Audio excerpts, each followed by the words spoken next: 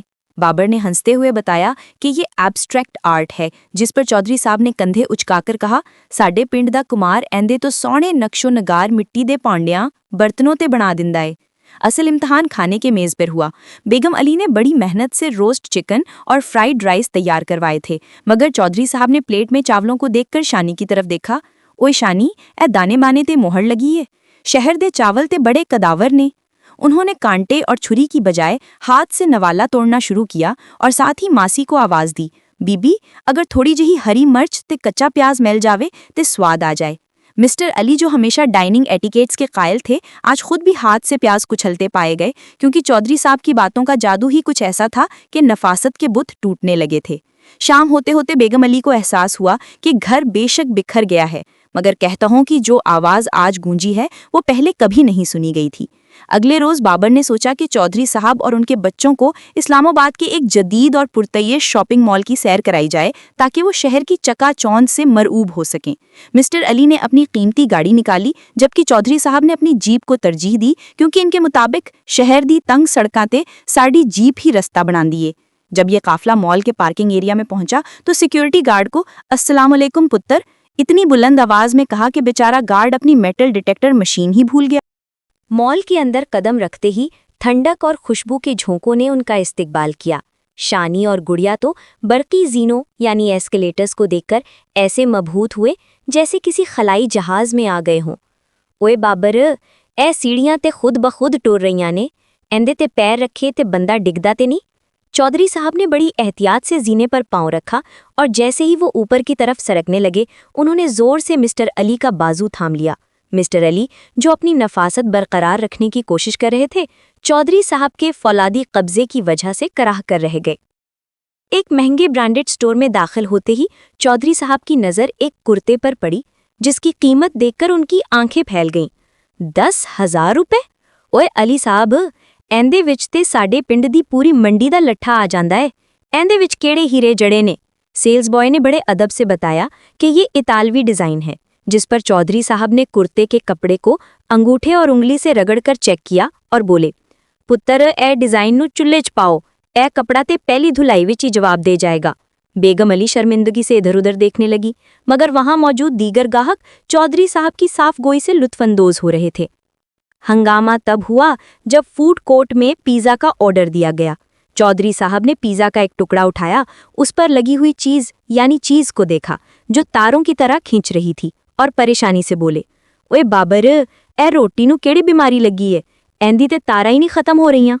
انہوں نے ویٹر کو بلا کر کہا، پتر اینو واپس لے جاؤ تے کوئی سیدھا سادہ سالن روٹی لے آؤ، اے ربڑ والی روٹی ساڈے میدے برداشت نہیں کرن گے۔ بابر اور شمائلہ ایک دوسرے کو دیکھ کر ہنس دیے، جبکہ مسٹر علی اب ذہنی طور پر تیار ہو چکے تھے کہ چودھری صاحب کے ساتھ نفاست کا تصور محض ایک خام خیالی ہے۔ شہر کی اس سیر نے ثابت کر دیا کہ چودھری صاحب کو بدلنا ناممکن ہے، البتہ وہ شہر والوں کو بدلنے کی بھرپور صلاحیت رکھتے ہیں۔ اسلام آباد کی مصروف زندگی اور چودھری صاحب کی مہم جوئی نے آخر کار اپنا اثر دکھا ہی دیا۔ مسلسل پیزا، برگر اور شہر کی مصنوعی خوراک چکھنے کے بعد مسٹر علی کے پیٹ میں مروڑ اٹھنے لگے، مگر اصل ہنگامہ تب ہوا جب چودھری صاحب کو ہلکا سا نزلہ زکام ہوا۔ بیگم علی نے احتیاطاً انہیں شہر کے مہنگے ترین پرائیویٹ ہسپتال لے جانے کا مشورہ دیا تاکہ معیاری علاج ہو سکے۔ چودھری صاحب پہلے تو ٹلے، اوئے بیگم، نزلہ تا 2 پیالیاں کاوے یعنی کہوے نال اڑ جاندا ہے، مگر بابر کے اصرار پر وہ جانے کو تیار ہو گئے۔ ہسپتال پہنچتے ہی وہاں کی خاموشی اور صفائی دیکھ کر چودھری صاحب حیران رہ گئے۔ جب نرس نے انہیں ماسک پہننے کو کہا تو انہوں نے ماسک کو ایسے دیکھا جیسے وہ کوئی نئی قسم کا جال ہو۔ پتر، اے منہ تے پٹی بن کے میں بولوں گا کیسے؟ ساڈے پنڈ وچ تے بیماری نو ڈرا دھمکا کے بھگا دتا جاندا ہے، انج چھپ کے نہیں بیٹھدے۔ ڈاکٹر کے کمرے میں داخل ہوتے ہی چودھری صاحب نے ڈاکٹر صاحب کو ایسے دیکھا جیسے وہ کوئی جونیئر پٹواری ہوں۔ ڈاکٹر نے اسٹیٹسکوپ نکال کر چودھری صاحب کے سینے پر لگایا تو وہ یکدم پیچھے ہٹ گئے۔ اوئے ڈاکٹر صاحب، اے ٹھنڈا آلا میرے دل تے کیوں رکھ رہے ہو؟ میرا دل ماشاءاللہ ہٹے کٹے بیل وانگو تھڑکدا ہے۔ مسٹر علی نے شرمندگی سے ڈاکٹر کو دیکھا، جبکہ ڈاکٹر صاحب مسکرا دیے۔ جب ڈاکٹر نے خون کے ٹیسٹ کے لیے سوئی نکالی تو چودھری صاحب نے اپنا بازو پیچھے کھینچ لیا۔ اوئے پتر، اے مچھر ورگی سوئی مال میرا خون کا ڈوگے، جے کڈھنا ہی ہے تو پوری بالٹی بھرو، ساڈا خون پانی نہیں ہے۔ شانی باہر بیٹھا نرسوں سے پوچھ رہا تھا کہ کیا یہاں خالص بھینس کا دودھ مل سکتا ہے، کیونکہ انکل علی بہت کمزور لگ رہے ہیں۔ ہسپتال سے واپسی پر چودھری صاحب نے ایک میڈیکل سٹور کے سامنے گاڑی رکوائی اور وہاں سے ادرک، شہد اور کالی مرچیں خرید لائے۔ گھر آ کر انہوں نے بیگم علی کے قیمتی نان سٹک پین میں اپنا شاہی قہوہ تیار کیا، جس کی خوشبو سے پورے گھر کے ایئر فریشنر مات کھا گئے۔ مسٹر علی کو جب وہ کڑوا قہوہ زبردستی پلایا گیا تو ان کی آنکھیں باہر نکل آئیں، مگر حیرت انگیز طور پر آدھے گھنٹے بعد ان کا میلہ بالکل ٹھیک تھا۔ چودھری صاحب نے فخر سے مسٹر علی کے کندھے پر ہاتھ مارا۔ دیکھیا علی صاحب، شہر دے ڈاکٹر تے صرف فیساں لیندے نے، علاج تے ساڈے کچن وچ چھپیا ہوندا ہے۔ بیگم علی، جو اب تک ہسپتال کے بلوں اور سینیٹائزر پر یقین رکھتی تھیں، وہ بھی خاموشی سے قہوے کی ترکیب پوچھنے پر مجبور ہو گئی۔ اس دن اسلام آباد کی ایلوپیتھی پر دیہاتی حکمت کی جیت ہوئی تھی۔ اسلام آباد کی سیر اور گھریلو نوک جھونک کے بعد اب وہ گھڑی آ پہنچی تھی جس کا بابر اور شمائلہ کو شدت سے انتظار تھا۔ دونوں خاندانوں کے درمیان برف پگھل چکی تھی اور اب باری تھی شادی کی تاریخ طے کرنے کی۔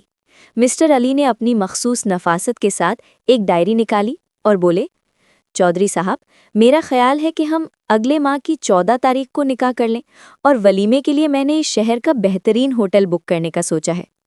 چودھری احمد خان نے حقے کا ایک کش لیا اور مسکراتے ہوئے مسٹر علی کے کندھے پر وہی تاریخی ہاتھ مارا جس سے مسٹر علی کی اینک ایک بار پھر تھوڑی سی ترچھی ہوگی۔ علی صاحب، تاریخ تے تسی رکھ لو، پر ولیمے دا ہوٹل چھڈو۔ ساڈے پنڈ دی روایت ہے کہ شادی دا جشن کھلے میدان وچ ہونا چاہیدا ہے، جتھے دیگاں چڑھن تے خوشبو پورے ضلع وچ جاوے۔ بیگم علی نے گھبرا کر بابر کی طرف دیکھا، جنہیں پہلے ہی مینیو کا فکر ستا رہا تھا۔ چودھری صاحب، ہم نے سوچا تھا کہ مینیو میں لبنانی کباب اور اٹالین پاستا رکھیں گے۔ بیگم علی نے دبی آواز میں اپنی خواہش کا اظہار کیا۔ چودھری صاحب نے ہنستے ہوئے جواب دیا، باجی، تسی بھی کمال کر دیو۔ شادی تے بندہ رج کے یعنی پیٹ بھر کے کھا نہ سکے تے او کیڑی شادی؟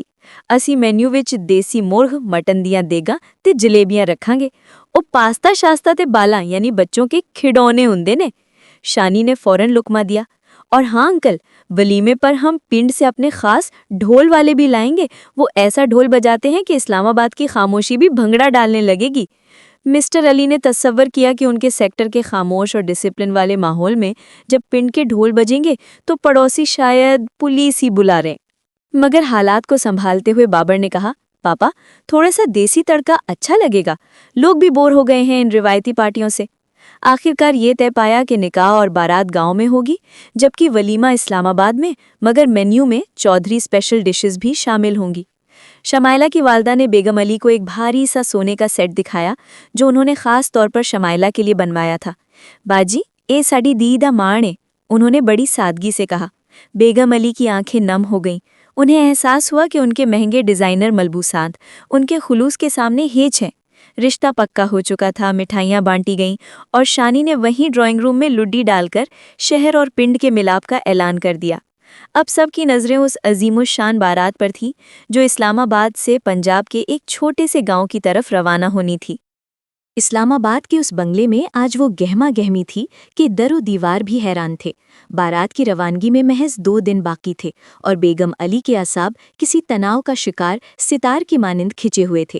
ان کی سب سے بڑی پریشانی سفید رولز رائس تھی جو انہوں نے خاص طور پر بارات کے لیے کرائے پر لی تھی، جبکہ چودھری صاحب کا فون آ چکا تھا کہ گاڑی جڑی بھی لاؤ، پھلا نال اینج لدی ہونی چاہیے ہے کہ سڑک نظر نہ آوے. بابر علی اپنے کمرے میں شیروانی کا ٹرائل دے رہا تھا، مگر اس کا ذہن اس ثقافتی طوفان کی منصوبہ بندی کر رہا تھا جو پنڈ پہنچتے ہی آنے والا تھا.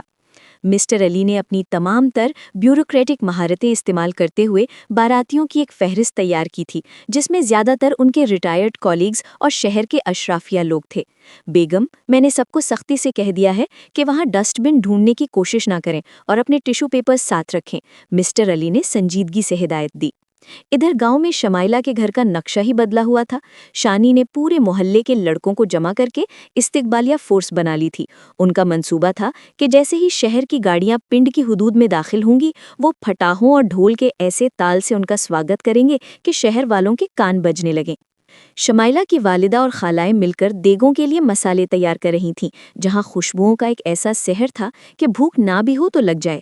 اسی دوران ایک مزاحیہ صورتحال تب پیدا ہوئی جب بابر کی بہن نے فون کر کے شمائلہ سے پوچھا، شمائلہ وہاں بیوٹی پارلر تو ہوگا نا، مجھے اپنا ہیئر ڈو سیٹ کروانا ہے.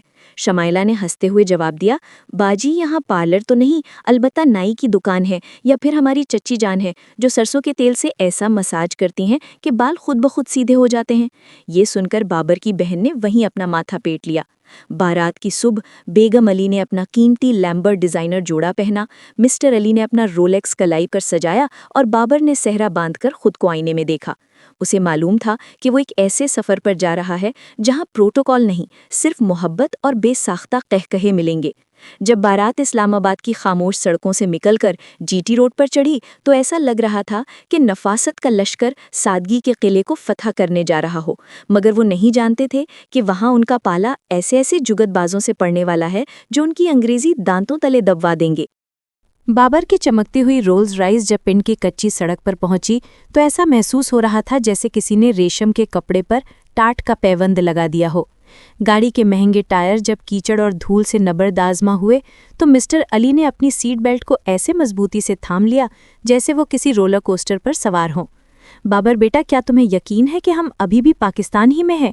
مسٹر علی نے کھڑکی سے باہر اڑتی خاک دیکھ کر پوچھا. ابھی وہ گاؤں کے پہلے موڑ تک پہنچے ہی تھے کہ اچانک فضا پٹاخوں کے دھماکوں اور ڈھول کی تھاپ سے لرز اٹھی. شانی اپنے لاؤ لشکر کے ساتھ سڑک کے بیچوں بیچ کھڑا تھا اور اس کے ہاتھ میں ایک لمبا باس تھا جس پر خوش آمدید کا بینر کچھ اس طرح لٹکا تھا کہ گاڑی آگے نہیں جا سکتی تھی. شانی نے رولز رائس کے شیشے پر دستک دی. بابر نے شیشہ نیچے کیا تو اندر ایک دم سے بارود اور تازی مٹی کی خوشبو بھر گئی. پاجی رستہ تے مل جائے گا پر پہلے ساڑھے ٹول ٹیکس کا بندوبست کرو، شانی نے شرارت سے آنکھ مار کر کہا. بیگم علی نے گھبرا کر پوچھا، ٹول ٹیکس کیا یہاں موٹر وے ہے؟ شانی ہنسا، نہیں آنٹی جی، اے ساڈے پنڈ دی نکا ہے، جب تک دلہا بھائی مٹھی گرم نہیں کریں گے بارات 1 انچ آگے نہیں بڑھے گی. بابر نے مسکرا کر پرس نکالا مگر شانی نے ہاتھ روک دیا. پاجی شہر والے 100 دے نوٹ نہیں، اتھے تے گل ہزاراں تو شروع ہوندی ہے.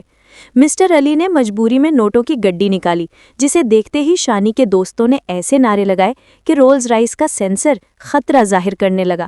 جب بارات آخرکار ڈیرے پر پہنچی تو چودھری احمد خان نے ایک بار پھر اپنی رعنائی دکھائی۔ انہوں نے گاڑی کا دروازہ خود کھولا اور مسٹر علی کو باہر نکالا۔ علی صاحب، آج تے تسی ساڑے قیدی ہو، جتنا مرضی نخرا کر لو، کھا کے تے ساڑا دیسی مرغ ہی جانا پائے گا۔ مسٹر علی کے سوٹ پر دھول کی ایک تہ جم چکی تھی، مگر چودھری صاحب کے خلوص نے انہیں شکایت کا موقع نہ دیا۔ اسی دوران اسلام آباد سے آئے ہوئے نفاست پسند مہمانوں کو چارپائیوں پر بٹھایا گیا، جہاں شانی نے جان بوجھ کر ایک ایسی چارپائی مسٹر علی کے لیے رکھی تھی جس کی بنائی تھوڑی ڈھیلی تھی۔ جیسے ہی مسٹر علی بیٹھے، وہ دھڑام سے بیچ میں دھنس گئے اور ان کی ٹانگیں آسمان کی طرف اٹھ گئیں۔ پورے پنڈ میں قہقہا گونج اٹھا، مگر چودھری صاحب نے فوراً انہیں سنبھالا۔ علی صاحب، گھبرانا نہیں، اے چارپائی تواڈی نفاست دا بوجھ نہیں چک سکی۔ بابر نے دیکھا کہ اس کے والد، جو کبھی مسکراتے بھی نہیں تھے، آج اس صورتحال پر خود بھی ہنس رہے تھے۔ بارات کی انٹری ہو چکی تھی اور اب اصل ہنگامہ نکاح کے مرحلے پر ہونا تھا۔ پنڈ کی شام اپنی تمام تر رعنائیوں کے ساتھ اتر چکی تھی، مگر اصل مارکا ابھی باقی تھا۔ نکاح کا وقت ہوا تو ایک سفید ریش بزرگ مولوی فضل صاحب اپنی اینک ناک پر ٹکائے رجسٹر تھامے نمودار ہوئے۔ ان کے پیچھے شانی اور اس کے دوستوں کی فوج تھی، جو کسی بھی لمحے رسم نکاح کو مزاحیہ رنگ دینے کے لیے تیار بیٹھے تھے۔ مسٹر علی نے اپنی جیب سے ایک مہنگا مونٹ بلانک پین نکالا تاکہ اس یادگار موقع پر دستخط کر سکے، مگر مولوی صاحب نے اسے ایک مشکوک نظر سے دیکھا۔ شاہ جی، اے پین وچوں کالی سیاہی نکلے گی یا نیلی؟ مولوی صاحب نے بڑے استفسار سے پوچھا۔ مسٹر علی نے حیرت سے جواب دیا، جی نیلی۔ مولوی صاحب نے نفی میں سر ہلایا۔ نہیں جی، ساڈے پنڈ دا دستور ہے کہ نکاح نامے تے کالی سیاہی نال دستخط ہوندے نے تاکہ لکھت پکی رہے۔ ابھی مسٹر علی کوئی دلیل دیتے کہ شانی نے فوراً اپنا 2 روپے والا پرانا بال پوائنٹ آگے کر دیا۔ انکل جی، اے ورتو، اے ساڈے پنڈ دی قسمت وانگو کالا ہے، کدی نہیں مٹدا۔ جب باری آئی حق مہر کی تو مسٹر علی نے ایک بھاری رقم اور اسلام آباد کے ایک پلاٹ کا ذکر کیا۔ پورے مجمع میں خاموشی چھا گئی۔ چودھری احمد خان نے حقے کا ایک لمبا کش لیا اور بولے، علی صاحب، پلاٹ دے شہر دے کاغذ ہوندے نے، اسی اپنی دھی دا سودا نہیں کر رہے۔ حق مہر وچ ایک ایسی چیز لکھو جیڑی ساڈی غیرت نو جچے۔ بابر نے گھبرا کر شمائلہ کی طرف دیکھا جو پردے کے پیچھے سے یہ سب سن رہی تھی۔ آخرکار چودھری صاحب نے خود ہی فیصلہ کیا، حق مہر وچ 5 دیسی گائیاں تے ایک باغ لکھو تاکہ کل نو ساڈی دھی اپنے بچہ نو خالص مکھن کھلا سکے۔ اسلام آباد کے باراتیوں نے ایک دوسرے کی طرف دیکھا۔ ان کے لیے یہ حق مہر کسی ایگریکلچر ڈیل سے کم نہ تھا۔ نکاح کے بعد جب چھہارے بانٹنے کی باری آئی تو شانی نے ایسی پھرتی دکھائی کہ باراتیوں کی پلیٹیں بھرنے سے پہلے ہی آدھے چھہارے اس کی جیبوں میں جا چکے تھے۔ اسی دوران ایک بوڑھی ماسی نے بیگم علی کے پاس آ کر ان کے ڈیزائنر نقاب کو چھو کر پوچھا، بی بی، اے جالی نال مکھیوں تو بچاؤ ہو جاندہ ہے؟ بیگم علی نے بے پسی سے مسٹر علی کی طرف دیکھا جو خود اس وقت مولوی صاحب کو یہ سمجھانے کی کوشش کر رہے تھے کہ آن لائن ٹرانسفر کیا ہوتا ہے، کیونکہ مولوی صاحب صرف نقد رقم پر یقین رکھتے تھے۔ بابر نے جب نکاح نامے پر دستخط کیے تو اسے احساس ہوا کہ یہ صرف 2 ناموں کا ملاپ نہیں بلکہ 2 متضاد دنیاؤں کا مصافحہ ہے۔ شمائلہ کے بھائیوں نے بابر کو گھیر لیا اور جوتا چھپائی کی ایسی رسم کی کہ بابر کو اپنی شیروانی کے بٹنوں کی فکر پڑ گئی۔ پنڈ کا یہ نکاح کسی فلمی سین سے کم نہ تھا، جہاں ہر لمحہ ایک نیا لطیفہ جنم لے رہا تھا۔ اب باری تھی رخصتی کی اور بیگم علی کو یہ فکر کھائی جا رہی تھی کہ کیا شمائلہ کا جہیز ان کی رولز رائس کے ڈگی میں سما پائے گا یا نہیں۔ رخصتی کا وقت قریب آیا تو بیگم علی کی پریشانی اپنی انتہا کو پہنچ گئی۔ ان کا خیال تھا کہ شہر کی طرح شمائلہ محض 2-4 نفیس سوٹ کیس لے کر گاڑی میں بیٹھ جائے گی، مگر چودھری احمد خان کے منصوبے کچھ اور ہی تھے۔ ڈیرے کے صحن میں سامان کے انبار لگے تھے، جن میں پیتل کے بھاری بھرکم دیگچے، ساگوان کے بنے ہوئے وزنی صندوق اور ہاتھ سے بنے ہوئے رنگ برنگے موڑھے شامل تھے۔ چودھری صاحب، یہ سب رولز رائس میں کیسے آئے گا؟ مسٹر علی نے حیرت سے سامان کے پہاڑ کو دیکھ کر پوچھا۔ چودھری صاحب نے کہا لگایا، علی صاحب، تسی بھی بولے ہو، تی دی رخصتی رولز رائس وچ ہوئے گی، پر سامان لے اسی پنڈ دا خاص شازو ٹرک منگوایا ہے۔ ابھی وہ بات ہی کر رہے تھے کہ ایک سجا سجایا ٹرک، جس پر تیری یاد آئی تو کہاں جاؤں گا جیسے اشعار درج تھے، ڈیرے کے سامنے آ کھڑا ہوا۔ ٹرک کے ہارن کی آواز اتنی بلند تھی کہ بیگم علی کے کانوں میں گھنٹیاں بجنے لگی۔ ادھر شمائلہ کی رخصتی کے وقت جذباتی مناظر کے ساتھ ساتھ مذاق کا تڑکا بھی جاری رہا۔ شمائلہ کی ماسیوں نے بابر کو گھیر لیا اور دودھ پلائی کی رسم کے لیے ایسا گلاس پیش کیا جس میں ½ کلو مکھن تیر رہا تھا۔ بابر پتر، اے پیو گے تے شہر جا کے ساڑی تی دا بوجھ چک سکو گے، ماسی نے ہنستے ہوئے کہا۔ بابر نے جب وہ مکھن آلود دودھ پیا تو اسے لگا اس کا گلا وہیں جام ہو گیا ہے، مگر شمائلہ کے بھائیوں کے ڈر سے اسے مسکرانا ہی پڑا۔ رخصتی کی دعا کے وقت چودھری صاحب کی آنکھیں نم تھیں، مگر انہوں نے ضبط کرتے ہوئے بابر کا ہاتھ تھاما۔ پتر ساڈی تی ہن تہاڈی امانت ہے، پر یاد رکھنا جے انو رلایا تے میں پنڈ تو پورا ٹریکٹر ٹرالی لے کے اسلام آباد پہنچ جاواں گا۔ مسٹر علی نے فوراً یقین دہانی کرائی۔ چودھری صاحب آپ فکر نہ کریں، وہ ہماری بیٹی بن کر رہے گی۔ رخصتی کا وقت قریب آیا تو بیگم علی کی پریشانی اپنی انتہا کو پہنچ گئی۔ ان کا خیال تھا کہ شہر کی طرح شمائلہ محض 2-4 نفیس سوٹ کیس لے کر گاڑی میں بیٹھ جائے گی، مگر چودھری احمد خان کے منصوبے کچھ اور ہی تھے۔ ڈیرے کے صحن میں سامان کے انبار لگے تھے، جن میں پیتل کے بھاری بھرکم دیگچے، ساگوان کے بنے ہوئے وزنی صندوق اور ہاتھ سے بنے ہوئے رنگ برنگے موڑھے شامل تھے۔ چودھری صاحب یہ سب رولز رائس میں کیسے آئے گا؟ مسٹر علی نے حیرت سے سامان کے پہاڑ کو دیکھ کر پوچھا۔ چودھری صاحب نے قہقہا لگایا۔ علی صاحب تسی وی بھولے ہو، دھی دی رخصتی رولز رائس وچ ہوئے گی، پر سامان لئی اسی پنڈ دا خاص شازو کھک منگوایا ہے۔ ابھی وہ بات ہی کر رہے تھے کہ ایک سجا سجایا ٹرک، جس پر تیری یاد آئی تو کہاں جاؤں گا جیسے اشعار درج تھے، ڈیرے کے سامنے آ کھڑا ہوا۔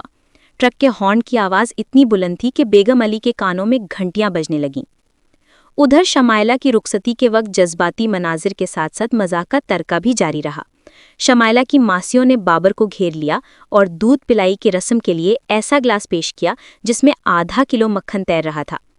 بابر پتر اے پیو گے تے شہر جا کے ساڈی دھی دا بوجھ چک سکو گے، ماسی نے ہنستے ہوئے کہا۔ بابر نے جب وہ مکھن آلو دودھ پیا تو اسے لگا اس کا گلا وہیں جام ہو گیا ہے، مگر شمائلہ کے بھائیوں کے ڈر سے اسے مسکرانا ہی پڑا۔ رخصتی کی دعا کے وقت چودھری صاحب کی آنکھیں نم تھیں، مگر انہوں نے ضبط کرتے ہوئے بابر کا ہاتھ تھاوا۔ پتر ساڈی دھی ہن تواڈی امانت ہے، پر یاد رکھنا جے نور رلایا تے میں پنڈ تو پورا ٹریکٹر ٹرالی لے کے اسلام آباد پہنچ جاواں گا۔ مسٹر علی نے فوراً یقین دہانی کرائی۔ چودھری صاحب آپ فکر نہ کریں، وہ ہماری بیٹی بن کر رہے گی۔ جب قافلہ روانہ ہوا تو منظر دیدنی تھا۔ آگے آگے پھولوں سے لدی رولز رائس تھی اور پیچھے پیچھے وہ رنگین ٹرک جس میں شمائلہ کا جہیز اور اوپر شانی اپنے دوستوں کے ساتھ بیٹھا ڈھول بجا رہا تھا۔ اسلام آباد کے انٹرچینج پر جب یہ قافلہ پہنچا تو وہاں کے پولیس والے بھی حیران رہ گئے کہ یہ کون سا VIP پروٹوکول ہے جس میں ٹرک پر ڈھول بج رہے ہیں۔ بیگم علی نے گاڑی کا شیشہ اوپر کر لیا تاکہ کوئی انہیں پہچان نہ سکے، مگر بابر اور شمائلہ ایک دوسرے کا ہاتھ تھامے اس خوبصورت اور مزاحیہ سفر کے اگلے پڑاؤ یعنی ولیمے کی منصوبہ بندی کر رہے تھے۔ شہر کی خاموشی آج ایک دیہاتی طوفان کے استقبال کے لیے تیار تھی۔ اسلام آباد کے 5 اسٹار ہوٹل کا ہال اپنی چکا چوند اور خاموش کلاسیکی موسیقی کے ساتھ مہمانوں کا منتظر تھا۔ مسٹر علی میں تمام انتظامات کو اپنی نگرانی میں حتمی شکل دی تھی۔ بیگم آج کوئی اونچی آواز میں بات نہیں کرے گا، سب کچھ ڈیسنٹ ہونا چاہیے، انہوں نے اپنی ٹائی درست کرتے ہوئے ہدایت دی۔ لیکن جیسے ہی ہوٹل کے گیٹ پر چودھری احمد خان کا قافلہ پہنچا، ہوٹل کی ڈیسنسی نے دم توڑ دیا۔ چودھری صاحب اپنی مخصوص پگڑی سنبھالے ہاتھ میں ایک چمچماتا ہوا عصا لیے داخل ہوئے اور ان کے پیچھے شانی اور اس کے دوستوں کا لشکر تھا، جن کے جوتوں کی دھمک سے ہوٹل کے ٹائلز تھر تھرانے لگے۔ اوئے بابر پتر، اے ہوٹل ہے یا کوئی مچھلی گھر؟ انہی شیشے دے لیوارا لا دتیاں نے، کئی بندہ ٹکر کھا کے ڈگ ہی نہ جائے۔ چودھری صاحب کی آواز پورے لابی میں گونجی۔ بیگم علی نے دور سے دیکھا اور دعا مانگی کہ کاش وہ اس وقت غائب ہو سکیں۔ ولیمے کا آغاز ہوا تو شہر کے پڑھے لکھے لوگ نفاست سے پلیٹوں میں تھوڑا تھوڑا پاستا ڈال کر کھا رہے تھے۔ اسی دوران چودھری صاحب نے میز پر رکھی لبنانی کباب کی پلیٹ دیکھی اور ویٹر کو بلا کر کہا، پتر اے چھوٹے چھوٹے گولا باری جڑے تسی پلیٹ وچ رکھے نے، انہاں نال کیڑا پیٹ بھرنا ہے؟ ساڈے لیے او دیگا منگواؤ جڑی اسی پنڈ تو تیار کروا کے لائیاں۔ مسٹر علی نے لاکھ منع کیا، لیکن ہوٹل کے کچن کے باہر چودھری صاحب کے خاص باورچیوں نے دیگے کھول دیں جن کی خوشبو نے ہوٹل کے ایئر کنڈیشننگ سسٹم کو فیل کر دیا۔ بیگم علی کے کانوں میں تب گرم تیل پڑا جب شانی نے سٹیج پر جا کر مائک سنبھال لیا اور شہر والوں کہہ کر ایک ایسا گرجدار پنجابی ٹپا سنایا کہ ہوٹل کا مینیجر دوڑا دوڑا آیا۔ مگر حیرت کی بات یہ تھی کہ اسلام آباد کے نفاست پسند لوگ جو عام طور پر ایسی محفلوں میں اکتا جاتے تھے، وہ چودھری صاحب کی باتوں اور شانی کی شرارتوں پر کہے لگا رہے تھے۔ سب سے یادگار لمحہ وہ تھا جب چودھری صاحب نے مسٹر علی کو زبردستی ڈانس فلور پر بلا لیا۔ علی صاحب خوشی تے موقع تے جے پیر نہ تھرکار تے کی جینا۔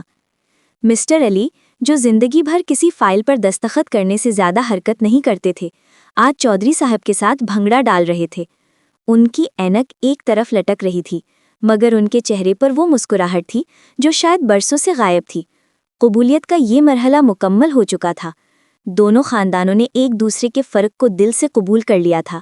اب باری تھی ایک نئی زندگی کے آغاز کی، جہاں جلد ہی ایک فدیان کی آمد کی خبر خوشیوں کو دو آتشہ کرنے والی تھی۔